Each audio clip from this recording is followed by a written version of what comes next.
Hello everyone, welcome back to Nimisha. So classy and lightweight tissue Kota silk sarees collection అండి.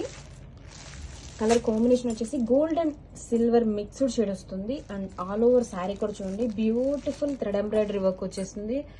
Like bunches లా అండి, leaf bunches లా super గా ఉంది. ఇది క్లాసీ జరీ బోర్డర్స్. శారీ అయితే చాలా అంటే చాలా లైట్ వెయిట్ గా ఉంటుంది, ప్రీమియం క్వాలిటీ. టూ సైడ్స్ కూడా ఇలా జరీ బోర్డర్స్ అండి. శారీని ఓపెన్ చేసి లుక్ చూద్దాం. అండ్ దగ్గర అయితే multiple saris ready to discuss ఉన్నాయి. And this is the classy pallu with tassels also. And blouse వచ్చేసరికి ప్లెయిన్ బ్లౌజ్ వస్తుందండి. అండ్ ఆల్ ఓవర్ శారీ మొత్తం కూడా ఫ్రిల్స్ లో ఇలా లీఫ్ బంచెస్ లా వచ్చేస్తుంది. అండ్ షోల్డర్ పార్ట్ నుంచి ఇలా రిచ్ ఎంబ్రాయిడరీ వర్క్ వస్తుంది. చాలా బ్యూటిఫుల్ గా ఉందండి డిజైన్ వచ్చేసరికి. అండ్ చాలా లైట్ వెయిట్ గా ఉంటుంది. Ever green collection, grab it soon.